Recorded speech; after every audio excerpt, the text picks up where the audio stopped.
नमस्कार प्रिय दोस्तों, स्वागत है आपका एक बार फिर से स्वस्ति प्रोग्राम में। मैं आपकी दोस्त, आपकी होस्ट दर्शनी मनीषा बुद्धू आपका स्वागत करती हूँ। आपने ढेर सारे फ्राख भेजे हैं, फिर से आपको बहुत बहुत धन्यवाद हम करते हैं। और इसी के साथ हम पन्नी जी को भी स्वागत करते हुए आपके फ्राख जो आपने भेजे हैं उनको प्रस्तुत करेंगे, क्योंकि हम मिस नहीं करना चाहते हैं। तो चलिए अब पन्नी जी का हम स्वागत करते हैं।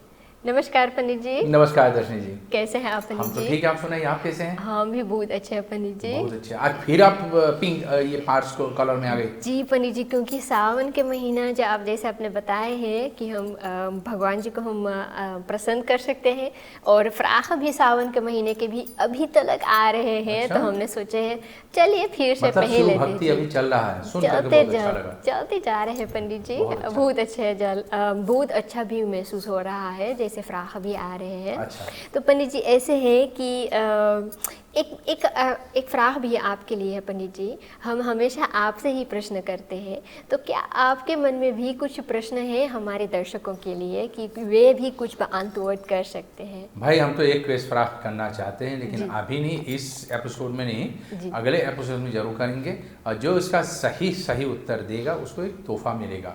ये प्रश्न होगा भगवान श्री कृष्ण के अवतार के विषय में। तो अभी जो लोग अपने घर पे अवतार की कथा खोज करके जानना चाहते, पढ़ना चाहते हैं, आप तैयार कर लो, अभी से तैयार कर लो, क्योंकि ये प्रश्न उसी के सिलसिले में आएगा। तो भगवान श्री कृष्ण के अवतार 26 तारीख को हम लोग मनाएंगे बड़े धूमधाम के साथ, तो तब तक आप छानबीन कर लो। अच्छा पंडित जी, तो ऐसे है पंडित जी, हमने पिछले एपिसोड में भी बात किए थे नाग पंचमी के बारे में कि ऐसा क्यों होता है कि हमें नाग पंचमी की पूजा भी करना चाहिए, इनकी नागों की पूजा भी करना चाहिए। Wat is die meerwaarde of de bijzonderheid in principe? Maar ऐसे vraag भी आयल है कि कौन कारण है कि शिव जी के op de hoofd of de haren van Shiv ji is dan ook een slang die daar plaatsneemt। सर्प जो है मनुष्य के जीवन में 3 रूप और 3 पहचान के कारण है जी। सर्प का मतलब है मृत्यु, सर्प का मतलब हैगा पितृ, और सर्प का मतलब हैगा समय काल। अच्छा। तो मृत्यु और काल क्या अलग अलग हो गए? काल यानी कि जो वर्तमान काल, जो समय चल रहा है जी। ये सर्प की जो सांप के माध्यम से इस समय को जाना जाता है। मनुष्य को चाहिए कि वो आज को जिए, बीते हुए कल में ना जिए। बीते हुए कल से हमें सीखना जरूर चाहिए। आज जो हम कर रहे हैं वो बीते हुए कल के कारण से हम कर रहे हैं, और आज जो करेंगे इसका फल हमें कल मिलेगा आने वाले समय पे। तो सर्प जो है एक पहचान हमें काल की पहचान दे रही है। तो ये हमें सिखा रहे हैं कि भाई तुम अपने जीवन में इस तरह से अब तक करते आए हो, ठीक रहा, ठीक नहीं रहा, अच्छा किया, बुरा किया, इसका क्या परिणाम निकलेगा, तुम अपने कर्म को करते जाओ। कर्मण्येव अधिकारेषु मा फलेषु कदाचन। गीता में भगवान श्री कृष्ण भी यही बात कह रहे हैं कि तुम अपने कर्म को करते जाओ, इसका फल जो होगा वो भगवान देगा। लेकिन जो कर्म हम कर रहे हैं वो अपने ही विचार हुए, यानी मनमानी के आधार से, या कोई ज्ञानी के माध्यम से, या शास्त्र के निचोड़ करके मैं कर रहा हूँ। तो कर्म, अकर्म, अविकर्म, ये 3 चीज सामने आ जाता है। तो नाग पंचमी के दिन हमें ये सामने आता है कि हम जो कर रहे हैं क्या किसी ने बताया है, क्या मैंने खुद अपने ही मन से किया है सोच करके, या तो मैंने शास्त्रों को जो है पढ़ करके और तब निष्कर्ष किया है कि हमें ये कर्म करना चाहिए। तो इस बात को जानने के लिए, समझने के लिए हमें अपने अंदर में झांकना पड़ेगा। तो ये सर्प जो है हमें अपने अंदर में झांकने का जो अवसर देता है। अक्सर इंसान डर जाता है, बच्चों के देखो, बच्चों जब डर जाते हैं तो आंख बंद कर लेते हैं जी। लेकिन बड़े लोग वो भागना शुरू करते हैं। बच्चे डरने के कारण से आंख बंद कर लेते हैं और बड़े लोग बाहर भागना शुरू कर देते हैं। ठीक काल हमें आपको सिखाते हैं कि अपने अंदर में जाओ, अपने अंदर में झांको और अपने अंदर में देखो कि मैं जो कर रहा हूँ ठीक कर रहा हूँ, इसका फल जो है मुझे कल मिलने वाला है, ये फल अच्छा होगा या बुरा होगा, इसके बारे में तनिक भी विचार करो। तो ये नाग पंचमी हमें आते हैं अपने कर्म पे फिर से दृष्टि डालने के लिए, अपने कर्म पे नज़र डालने के लिए। फिर से विचार करो, मैं जो कर रहा हूँ ठीक कर रहा हूँ।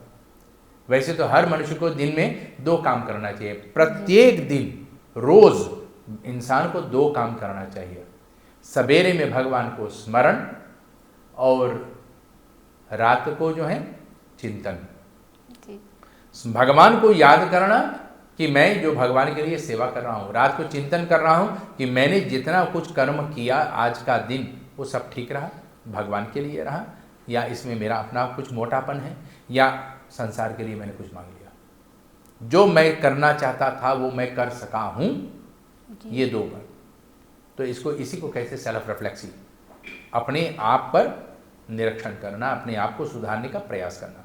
दूसरा, ये नाग पंचमी आते हैं हमें आपको सिखाने के लिए कि वो मृत्यु हैं, इसलिए शंकर जी के गले में लपटे हुए हैं। शंकर जी के गले में, हाथ में, कमर में, पैर में, उनके सिर में, उनकी जटा में, अब उनके पैरों में, भगवान के प्रत्येक अंग में ये सांप लिपटे हुए हैं। भगवान शंकर ये सिखाता है कि ये सांप मृत्यु के देवता हैं। मैं भी मृत्यु मनुष्य के पास लेकर के आता हूँ, इसलिए मेरे साथ जो है बासुकी नाग है। मैं मृत्यु के रूप में तुम्हारे पास आता हूँ और तुम्हारे प्राण को जो है लेकर के चलता हूँ। मैं ही मृत्यु हूँ, मैं ही काल हूँ, मैं ही तुम्हारा जो है मृत्यु के कारण हूँ। तो भगवान शंकर नाग के रूप में हमें सिखाने का प्रयास कर रहे हैं कि ऐ मानव, तुम आज जी रहे हो, क्या पता अगले सांस जो हम छोड़ेंगे हम जिएंगे या नहीं, क्योंकि एक सांस छोड़ेंगे तो तभी तो दूसरा सांस अंदर जाएगा। सांस को पाने के लिए लोग कहते हैं 3 चीज संसार में मुफ्त हैं, ऐसे इंद्रिय dingen sich gratis हैं, सोन, लुफ्ट एंड वाटर।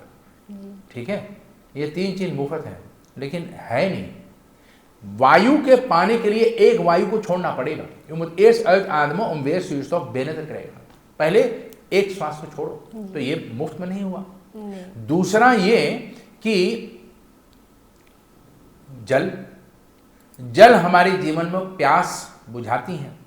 जल के बीच में हमारी ये ब्रह्मांड, हमारी हैरसन जो है, या हमारी बुद्धि, ये जल के भीतर में ही रहता है। और तीसरा ये, एक तो हुआ जल, एक तो हुआ वायु, और तीसरा हुआ सूर्य, प्रकाश। तो प्रकाश को पाने के लिए हमें क्या करना चाहिए? आंख के पलकों को खोलना चाहिए। तो आंख के पलकों को खोलेंगे हम, भगवान थोड़ा आकर के हमारे लिए खोल देगा कि भैया उठो, दिन हो गया है, दिन चढ़ गया है, 12 बजे तक सो रहा है सुअर की तरह। नहीं, ऐसा नहीं होना चाहिए। कुछ लोग कहते हैं कि भाई मैंने रात भर काम की है, रात भर नौकरी पे रहा, कम से कम दिन में तो सोने दो। चलो, आपका ये मजबूरी रहा कि आप रात नाइट शिफ्ट में रहें और नाइट शिफ्ट के कारण से आपको दिन में सोना पड़ रहा है। कुछ नींद ले लो और बाकी के नींद बचा लो। कभी कभी कुछ ना कुछ छोड़ना पड़ेगा, लेकिन पलकें जो है खुद खोलना पड़ेगा। तो एक होता है वायु, एक होता है जल, और एक होता है प्रकाश। ये तीनों जो है हमें नाग देवता मृत्यु के रूप में हमारे पास आकर के हमें क्या सिखाता है कि मैं ही तुम्हारा ये 3 रूप हूं। तुम आंख खोलोगे तो जियोगे, आंख बंद करोगे तो मर जाओगे। तुम श्वास लोगे तो जियोगे, तो श्वास छोड़ेगा तो मर भी जाओगे। तुम जो है जल अपने अंदर में धारण करोगे तो जियोगे, जल का परित्याग कर दोगे तो मृत्यु को प्राप्त हो जाएगा। अर्थात काल जो है मृत्यु का 3 मूल कारण हमें बता रहे हैं। इसलिए इंसान को प्रकाश में रहना चाहिए। ब्लैक जो आता है दारम से भाई है, आज आदमियां या औरतियां चमके है और सेतर चमक किसके चेहरा पे है? उसके अंदर में प्रकाश है, ये प्रकाश का प्रतिबिंब है। दूसरा, अरे भाई तुम्हारा शरीर एकदम से स्वस्थ दिख रहा है, एकदम खसौंत, जल मात्रा में है। जल शरीर के भीतर में पर्याप्त होगा तो इंसान खसौंत रहेगा। अरे भाई तुम्हारे बदन में बहुत से शक्ति दिख रहा है, बहुत ताकत दिख रहा है, कहा कर लो, तो वायु जो है मात्रा में है। ये लिखा जो वायु के रूप में है, जो भीतर में है, और यही वायु जो है हमें प्रकाश की ओर ले जाएगा। यही वायु हमारे शरीर में पानी को जो है अपने उचित स्थान पे लेकर के जाएगा। शरीर में वायु भी चलता है, नहीं तो खून कैसे दौड़ेगा? ठीक है, तो कुछ लोग कहेंगे कि हार्ट के जो है प्रेशर के कारण से ये चलेगा। नहीं, हार्ट जो प्रेशर होता है इसके भी कोई कारण है, तो इसमें जो है प्रकाश का जो है सहायक होता है।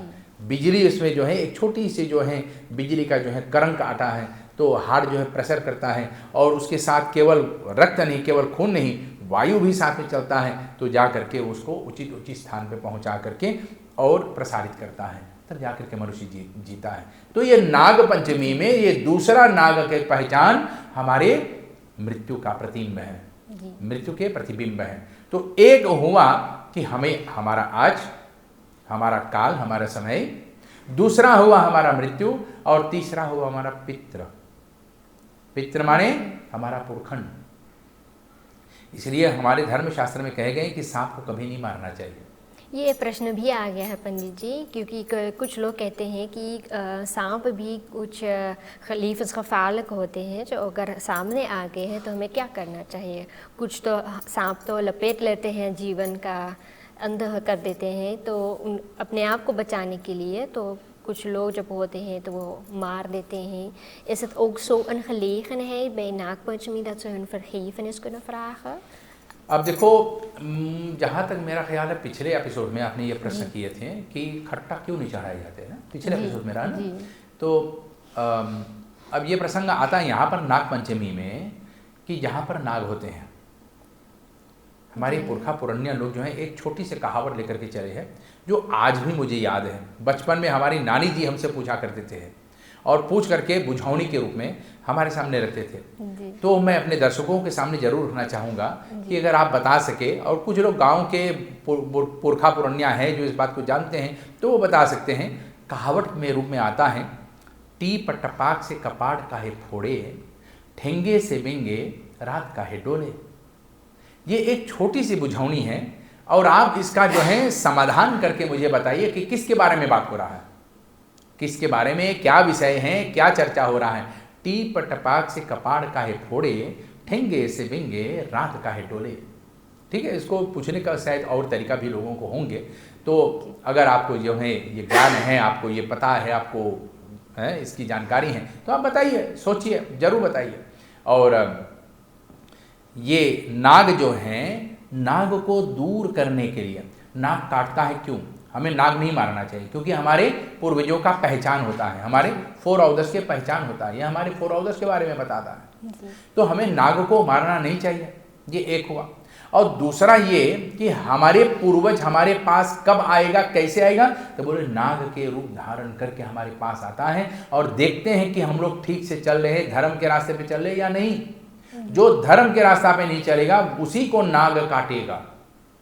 नाग उसी को काटता है जो धर्म के रास्ते से भटक जाता है, जिसके अंदर में अधर्म आ जाता है। एक तो ये इसका लक्षण। दूसरा ये कि नाग तभी काटेगा जब उसकी हम सीमा में आ जाएंगे, वनेरवा इंसान और भार टेरिटोरियम को, ठीक है, उनके रेखा क्षेत्र में हम लोग आ जाएंगे तो वो हमको काटेगा। यानी कि सांप के अंदर में एक डर बैठा रहता है, और जब तक वह डर उसके अंदर में जागृत होगा तब तक वो हमको काटेगा। जब सांप के पास हम लोग जाएंगे नहीं तो सांप हमको काटेगा भी नहीं। इसलिए सांप को जो है उन्हीं के क्षेत्र में छोड़ देना चाहिए ताकि कि हमको दिक्कत ना हो। दूसरा, सांप से बचना चाहते हैं तो हम लोग आजकल बहुत कम करते हैं, बहुत कम करते हैं लोग। नींबू पानी जो है एक बाल्टी में जो है बना लो और अपने आंगन में छिड़क दो, उसको छिड़क दो अपने आंगन में, सांप आपके आंगन में आएगा ही नहीं। तो अब पूछे हैं लोग कि अगर सांप नहीं आएगा तो क्या हमारे पूर्वज हमारे पास नहीं आएगा? भाई पूर्वज आएगा, लेकिन पूर्वज का रूप भी कुछ और रूप में आएगा।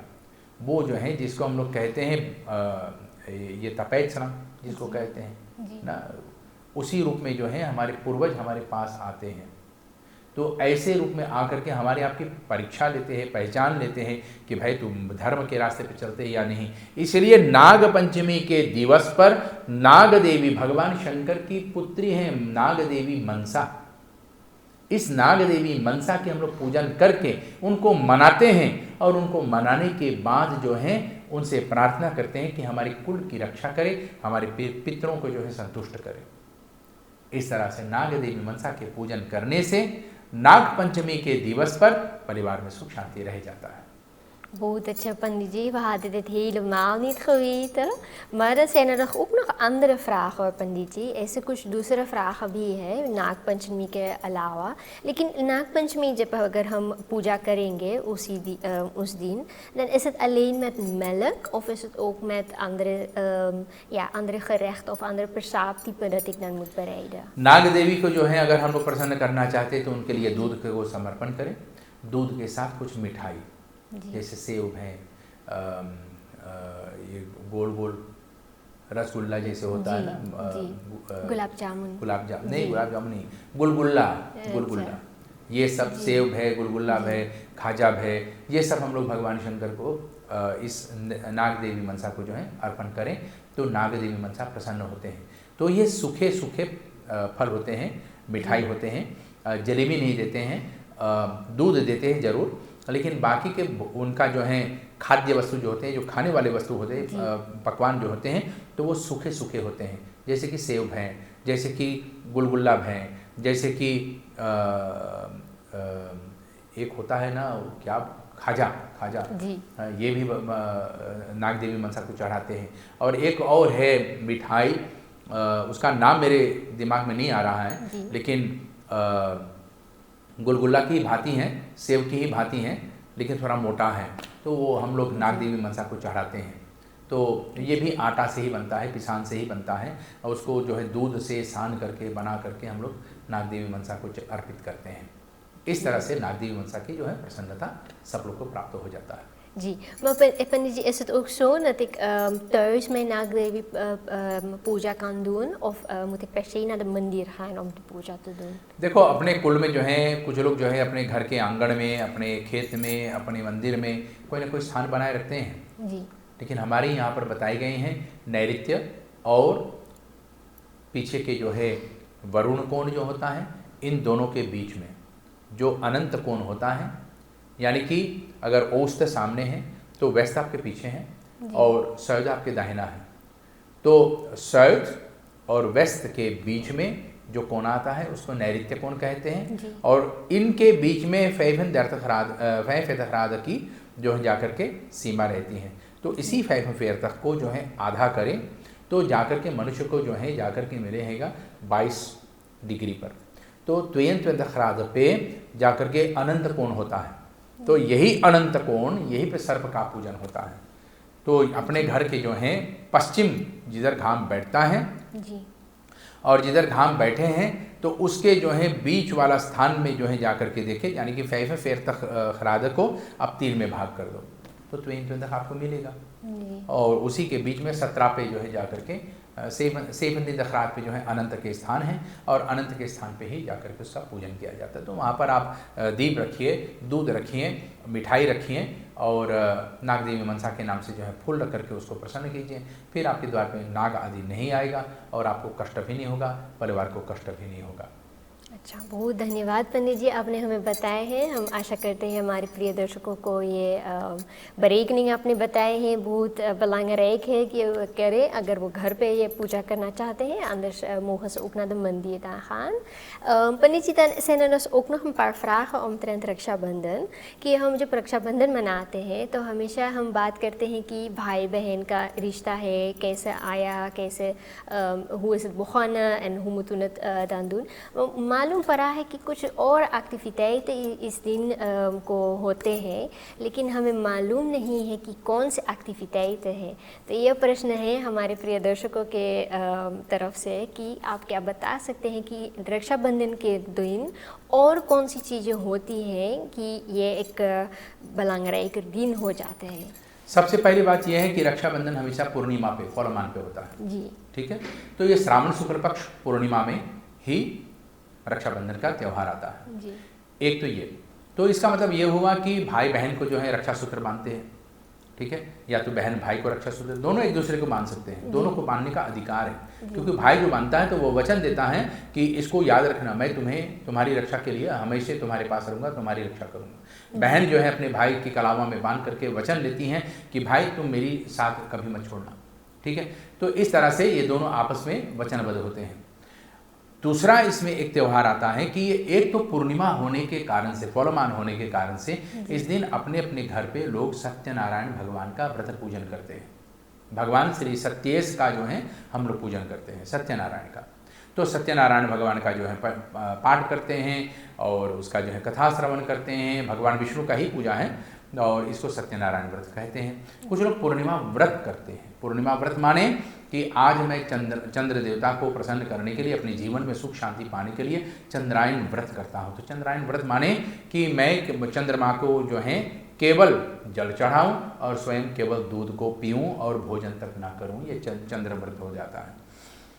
और तो और इस दिन जो है जाकर के उपाक्रम किया जाता है। ये क्या होता है पंडित जी? उपाक्रम जो है एक महान कार्य होता है। ये इन लोगों के लिए है जिनका जनेऊ हुआ है, जनेऊ संस्कार हुआ है, ब्राह्मण, क्षत्रिय और वैश्य जी।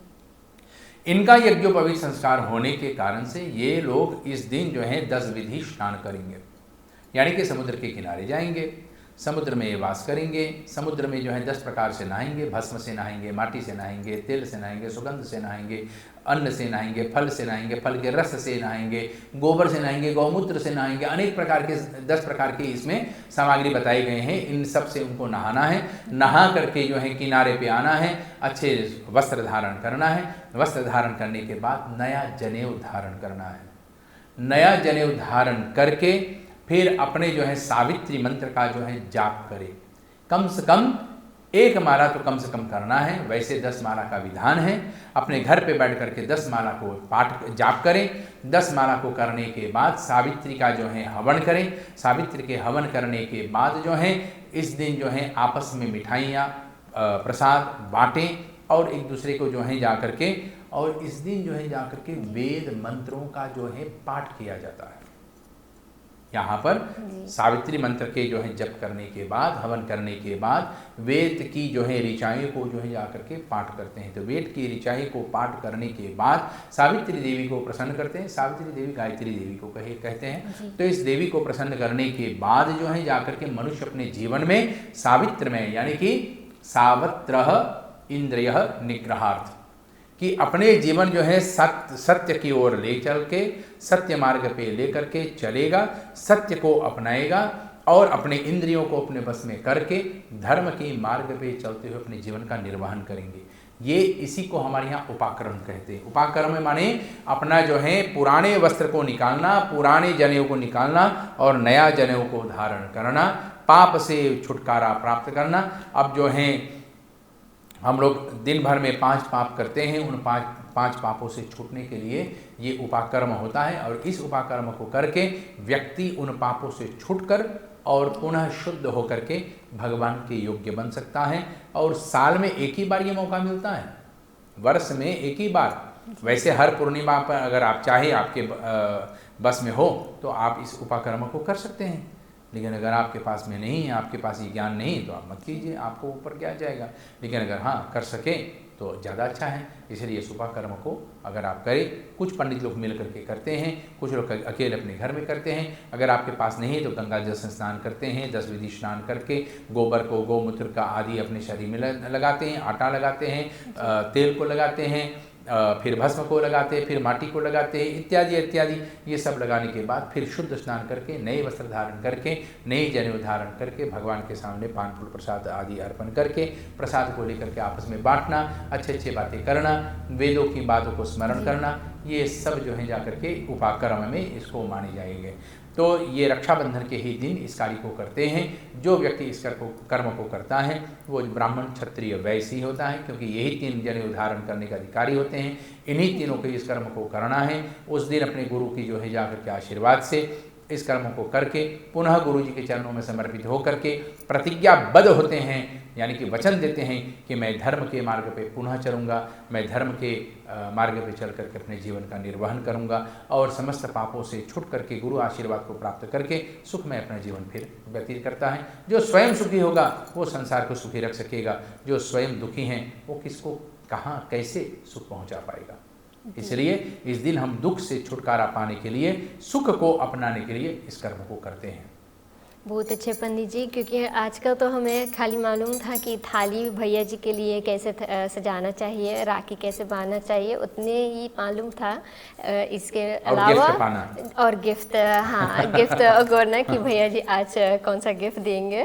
तो ऐसे ही खाली मालूम था कि यही एक त्यौहार होते हैं, हम मनाते हैं, और इसके अलावा कुछ और मालूम नहीं था।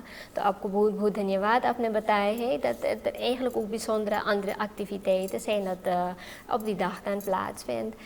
Panditji, dan zijn er ook nog dingen. We hebben vernomen van onze kijkers dat er ook Tulsidas Jayanti dan gaat komen, of ja, hierna dan. 15 तारीख को गोस्वामी को तुलसीदास जी की जयंती मनाई जाएंगे। जी। तो जो लोग गोस्वामी तुलसीदास जयंती मनाते हैं, तुलसीदास जी ने रामायण दे करके घर घर में रामचरितमानस का जो है प्रकाश किया, सबको श्री रामचंद्र भगवान के बारे में ज्ञान दिए हैं। तो गोस्वामी तुलसीदास की जो हम लोग पूजन करके, प्रसन्न करके, संतुष्ट हो करके राम जी की जो है गुणगान करते हैं, राम जी का भजन करते हैं, क्योंकि गोस्वामी तुलसीदास जी को हम लोग कोई गिफ्ट दे नहीं सकते हैं। अगर गिफ्ट देना है तो उसे राम नाम की गिफ्ट ही देना है। और राम नाम की गिफ्ट देना क्या है? अपने घर में बैठ करके कम से कम सुंदर कांड का जो है पाठ कर लो, कम से कम सुंदर कांड।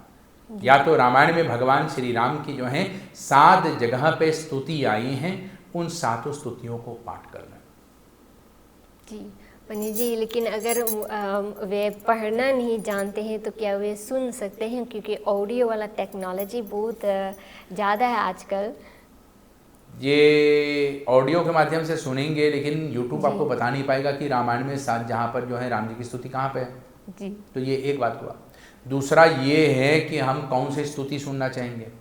तो चलो आपको नहीं आता है, अपनी भाषा नहीं आता है, तो अब से वादा कर लो, क्योंकि इसी दिन हम गुरु जी के चरण में जाते हैं ना, पूर्णिमा के दिन गुरु जी के चरण में जाते हैं, गुरु जी से प्रार्थना करते हैं कि हमें ज्ञान दीजिए, हमें शिक्षा दीजिए कि मैं धर्म के मार्ग पे चल सकूं। इसी दिन हम लोग अपने जीवन में पक्का कर ले कि हम भी धर्म के रास्ते पे चलेंगे, और धर्म को तभी जानेंगे जब हम अपनी भाषा जानेंगे। इसलिए हम हिंदी पढ़ने का संकल्प करें, अपना भाषा जाने, अपना भाषा पढ़ें, सीखें, तभी जा करके हम लोग धर्म ग्रंथों को जो है पढ़ पाएंगे, रामायण जैसे महान ग्रंथ को जो है जान सकेंगे, पढ़ पाएंगे और राम की भक्ति कर पाएंगे। अपनी ही भाषा में सीखना सबसे प्रिय होता है, पराइयों की भाषा में सीखना। गीता में भगवान श्री कृष्ण भी कहते हैं, स्वाधर्म निधनो श्रेय परधर्म भयावह। अपने ही धर्म में मर जाना अच्छा है, दूसरे के धर्म में मर जाना बहुत ही दुखदायी होता है। इसलिए जो आपने निभाते आए हैं उसी के अनुसार आचरण करें और उसी के आधार पे चलें।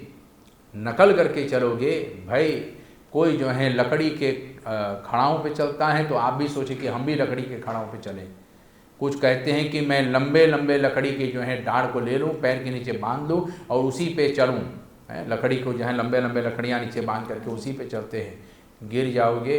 इसलिए जिस तरह से आपने सीखा है और जिस मार्ग पे चलना है वो अपने विद्या के आधार से प्राप्त करके अपने जीवन में उतारें, तभी हमें आपको प्राप्त होगा। Goed, dat je Pandit ji. Pandit ji, is het ook een mogelijkheid op Tulsidas Jayanti dat we een puja doen, of moeten we alleen भगवान राम नाdenken?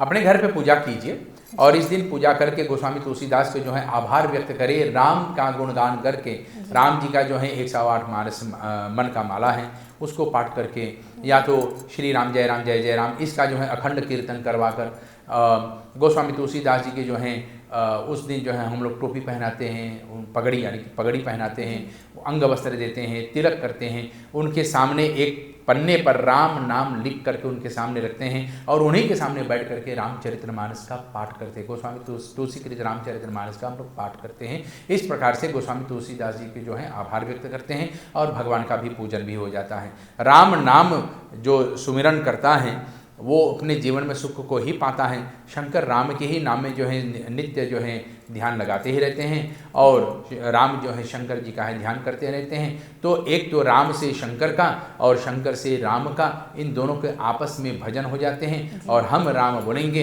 तो बंदो राम नाम रघुबर को, हेतु प्रसानु भानु हिमकर को। गोस्वामी तुलसीदास जी रामायण में बड़े सुंदर भाव से बताए हैं कि राम में जो है कृसानु से र निकाल दो, भानु से आ निकाल दो, हिम कर्म से म निकाल दो। यानी कि तीनों में से राम निकल गए। यहाँ क्रसानु माने सूर्य, भानु माने अग्नि, हिमकर माने चंद्रमा। तो चंद्रमा क्रसानु में से र निकल गया, कसानु बचा। भानु में से आ, अग्नि में से आ निकल गया, अनु भानु बचा। और हिमकर में से म निकल गया, हिकर बचा। तो क्रसानु में से र, भानु में से आ, हिमकर में से म, तीनों में से र आ म निकल गया, राम निकल गया। तीनों मुर्दा शब्द हो गया। आप शब्दकोश में, वर्ड बुक में खोजते रहियो। कसानु, भनु और हिकर, कोई भी मतलब नहीं निकलेगा, कोई शब्द नहीं मिलेगा ऐसा। अगर मिलेगा तो क्रसानु मिलेगा, भानु मिलेगा और हिमकर मिलेगा। क्रसानु सूर्य, सूर्य में से र निकाल लो तो सूर्य बचेगा। सूर्य माने केवल अच्छाई देना, तो राम इनके साथ हैं क्योंकि ये केवल अच्छाई देता है। अग्नि में से जो है आ निकालो, गणि बचेगा। और गणि माने जो है जो ज्ञान को जो है इंद्रियों को ऊपर भारी होने देता है, जो ज्ञान हमें केवल संसार में आगे बढ़ने देता है। तो जहाँ पर ज्ञान है वहाँ पर राम है, इसलिए आ अग्नि के साथ हैं। और चंद्रमा, तो चंद्रा बचेगा, म निकाल देंगे तो चंद्रमा में से म निकल गया, वह यानी कि म उसके साथ क्यों है? क्योंकि चंद्रा जो है केवल चमकना है, चंद्र माने की जो चमकता है। और चमक हर इंसान के अंदर में होना चाहिए, क्योंकि हमारे अंदर में अच्छाई हैं तभी हम चमकते हैं, इसलिए इसके साथ राम है। तो सूर्य के साथ र है, अग्नि के साथ आ है, चंद्रमा के साथ म है, इनके साथ राम जोड़ा हुआ है, क्योंकि इन तीनों का काम केवल अच्छा करना ही है। और जो अच्छा नहीं करता है इनके साथ राम नहीं रहता है। इसलिए हमें गोस्वामी तुलसीदास की इस पावन पवित्र तिथि पर, पुण्य तिथि पर, हमें गोस्वामी तुलसीदास की बताई हुई मार्ग पे रामायण का पाठ करें, रामायण को सुने। अगर हाँ आप ध्वनि द्वारा ये ऑडियो वाला जो है सुनना चाहते हैं तो आप सुनिए, राम का गुणगान कीजिए और जो है जाकर के सुंदरकांड का पाठ करिए। बहुत अच्छा पंडित जी, आपने हमें बताया है कि ऐसे कौन से रीजन है कि हमें तुलसीदास जयंती को मनाना चाहिए और कैसे भी मनाना चाहिए। Maar Pandit ji, en de andere vraag is, als de Tulsidas Jayanti er eigenlijk niet zou zijn, toch? Wat zouden we eigenlijk dan missen? Zouden we wel iets dan missen? देखो, गोस्वामी तुलसीदास जी ने जो है रामायण में जो लिखा है वो वाल्मीकि रामायण से निकाल करके हमारे लिए निचोड़ करके रख दिया है, एकदम सहज अवधि भाषा में, एकदम फुटकरिया भाषा में रख दिया है। आज भी लोग कहते हैं कि भाई इसको और ट्रांसलेट करो और निचोड़ो। अरे भाई, कपड़ा निचोड़त एक दिन कपड़वा फट जाएगी, और ये कपड़वा जब फट जाए तो किसी काम के नहीं आएगा। हिंदू धर्म ही ऐसा है। हिंदू धर्म जो है, हम लोग इसको जितने भी निचोड़ेंगे उतने ही ज्ञान निकलेगा, उतने ही ज्ञान हमें प्राप्त होगा। ये फटने वाला नहीं है, मिटने वाला भी नहीं है, केवल ज्ञान इससे प्राप्त होता है। गोस्वामी तुलसीदास जी ने वाल्मीकि रामायण से, गोस्वामी तुलसीदास की रचयिता गोस्वामी तुलसीदास की तिथि हम लोग उत्तम पुण्य तिथि मनाते हैं, लेकिन कहते हैं अगर गोस्वामी तुलसीदास जी नहीं होते तो रामायण कैसे होता? तो बोले रामायण मीठे मीठे और संस्कृत भाषा में मोटे मोटे अक्षरों में पाए जाते, और सब लोग इसको जान नहीं पाते, सब लोग इसको गा नहीं पाते, क्योंकि आजकल संस्कृत बहुत कम लोगों को आता है, तो संस्कृत समझ भी नहीं पाते और संस्कृत का गायन भी नहीं कर पाते। तो संस्कृत से जो है इसको निचोड़ करके गोस्वामी तुलसीदास जी ने अवधि हिंदी भाषा में हमारे आपके सामने रखे हैं। और आज पूछा जाए तो संसार में रामायण का जो है 144 भाषाओं में अनुवाद किए जा चुके हैं। 144 ताल में रामायण को जो है अनुवाद कर दिए गए। अब भी लोग नहीं सीखना चाहते, अब भी कहते कि हमको हिंदी नहीं आता है। अरे 144 भाषा में, ताल में आपको रामायण प्राप्त होता है, अब भी लोग कहते कि हम सीखना नहीं चाहते, हमें पढ़ना नहीं आता, हम नहीं जान पाते हैं। तो जो लोग अब भी नहीं पढ़ सकते हैं तो उससे बड़ा मूर्ख मैंने संसार में नहीं देखा, क्योंकि वह पागल ही होगा कि तुम्हारे सामने थाली रखा है और कहते कि मुझे भूख लगा है और थाली देखते रहता है। अरे हाथ बढ़ाओ और मुंह में डालो, फिर आपको प्राप्त होगा। पुस्तक आपके अनेक अनेक भाषाओं में आपके सामने हैं रामायण जी के। हाथ बढ़ाओ, पुस्तक को अपने सामने लाओ और आंख से पढ़ो, केवल देखो नहीं, पढ़ो और अपने जीवन में उतारो। चलो आप 10 भाषा में, इनमें जो है शब्दकोश थोड़ा कम है तो आपको पूरा समझ में भी नहीं आएगा। इसमें जो है किंतु परंतु ऐसे प्रश्न भी आ जाएंगे, लेकिन हिंदी और संस्कृत वाला जो पढ़ेंगे ना, तो जो मिठाई उसमें है अन्य भाषा में नहीं है। जी, बहुत अच्छे आपने बताया पंडित जी। Pandit ji, dan zijn er nog andere vragen voor ik het niet mag vergeten. Ja, Zeker pandit ji. En die vraag is er een makkelijker manier van yantra om dat dan te zeggen of ook dat dan te doen? देखो हमारे यहाँ पूजा जो है 3 प्रकार से होता है, जी मंत्र, तंत्र और यंत्र। जी मंत्र हमारे यहाँ पर भगवान को बांध देता है, ठीक। मंत्र से हम लोग भगवान का पूजन करते हैं, तो मन के तार जो है परमात्मा से जुड़ जाए, हम भी भगवान से जुड़ जाए, ये मंत्र होता है। मन के तार को जो जोड़ दे वो मंत्र होता है। यंत्र यथाय तत्रह कृतः कर्मणार्थेति यंत्र। तो यंत्र ये होता है कि हमारे पास जैसे किसी ने लिख करके कुछ खाँच करके हमको दे दिया, जैसे श्री यंत्र है, कुबेर यंत्र है, गणेश यंत्र है, हनुमान यंत्र है, नवग्रह यंत्र है। तो ये सब जो है उस देवता को, केवल उस देवता के लिए यहाँ पर उसको प्रसन्न करने का विधान बताए गए हैं। तो इसको जो है अलग अलग शैली होता है। तो गणेश जी के लिए अलग विधान होगा, हनुमान जी के लिए अलग विधान होगा, नवग्रह के लिए अलग विधान होगा, सबके अलग अलग होता है। ये यंत्र होता है। और यंत्र यानी कि एक फोरवर्क जो उस देवी और देवता के प्रतिबिंब, उनकी परछाई रूप में हमको इसको मानना है। और एक तंत्र होता है। तो तंत्र जो ताबीज़ जैसे होता है, जिसको हम लोग गले में धारण करते हैं, और ये हमारी रक्षा के लिए या अमुक व्यक्ति किसी और के रक्षा के लिए हम उनको देते हैं। तो अब पूछा जाता है कि संसार में किससे हमें डरना है? अगर डरना है तो अपने आप से डरो। ताबीज़ हमें तभी आवश्यकता पड़ेगा जब हम किसी और को दुश्मन नहीं मानेंगे। इसलिए भगवान से जब भी प्रार्थना करो तो भगवान से एक ही बात बोलो, ना मैं किसी का शत्रु बनूं और ना ही कोई मेरा शत्रु बने। सबसे मैं प्रेम करूँ, सब मुझसे प्रेम करे। ऐसी भावना से भगवान से प्रार्थना करेंगे, पूजा करेंगे तो जीवन में सुख ही सुख होगा। फिर ताबीज़ की आवश्यकता क्या है? ताबीज़ की आवश्यकता तभी होगी जब मुझे समाज पर विश्वास नहीं होगा। और समाज पर विश्वास कब नहीं होगा? जब हमें खुद पर विश्वास नहीं होगा। क्योंकि जो मैं करूँगा सामने वाला बिल्कुल वही करेगा। अगर मैं सामने वाले के एक थप्पड़ मार दूंगा तो सामने वाला भी मुझे एक थप्पड़ मारेगा। सामने वाले की मैं प्रशंसा कर दूं तो सामने वाला भी हमारी प्रशंसा करेगा। सामने वाले से मैं मीठा भाषा में बात करूं तो सामने वाला भी मीठी भाषा में बात करेगा। जिस दिन हमें खुद पर विश्वास नहीं होगा उसी दिन हमें ये ताबीज़ की आवश्यकता होगा। और ये ताबीज़ जो है, इसका मतलब ये नहीं कि केवल ताबीज़ हमें विश्वास के लिए होना चाहिए, कुछ पाने के लिए हम लोग ताबीज़ भी धारण करते हैं। तो ये यंत्र जो होते हैं ये कुछ पाने के विधान से भी होता है, कुछ मन की इच्छाएं जो पूर्ण करना चाहते हैं तो इसलिए भी ताबीज़ धारण किया जाता है। तो केवल ताबीज़ रक्षा के लिए नहीं होता है, मन की इच्छा को पूर्ण करने के लिए इसको भी धारण किया जाता है। तो अलग अलग इसका कारण है, अलग अलग इसका रूप होता है। केवल जो मैंने बोला उतना ही नहीं, और भी हैं, और भी हैं, और भी हैं। जब वेद कहते हैं न इति न इति न इति, तो हमारी इतने ही बोलने से क्या इतना ही हो जाएगा? नहीं, और भी है। इसीलिए धर्मशास्त्र में जो है आप जितने भी गहराइयों में जाएंगे, जितनी भी डुबकी लगाएंगे, उतनी नई नई ज्ञान आपको प्राप्त होगा, उतनी नई नई तत्व आपको मिलेगा। इसी प्रकार से हमारे यहाँ पर बताते हैं कि केवल मंत्र भगवान को और आत्मा को बांधने के लिए नहीं है, मंत्र को जो है अपने आप को जो है भगवान तक पहुँचाने का साधन भी है, और भी हैं। यहाँ पर यंत्र जो हैं उस रूप में भगवान को अपने सामने पा करके अपने घर के द्वार के सामने रखना, ये यंत्र होता है। और उसका अलग अलग नाम होता है, अलग अलग रूप होता है, अलग अलग मंत्र होता है, अलग अलग विधि होता है, अलग अलग प्रकार की उनकी जो है तिथियाँ होती हैं कि कब करना, कब नहीं करना, किस दिन करना, कौन सी दिन करना, किस समय पे करना है, सवेरे करना, दिन में करना, रात में करना, संध्या काल में करना, कौन समय पे, ये सब यंत्र पे हैं। और तंत्र, मैं क्या पाना चाहता हूँ, मैं किससे डरता हूँ, मैं अपने जीवन में किस सुख की अभिलाषा रखता हूँ, ये सब अलग अलग हैं। तो यंत्र, तंत्र और मंत्र ये 3 हैं। आपने एक पूछे, मैंने 3 बता दिया। बहुत अच्छा है पंडित जी।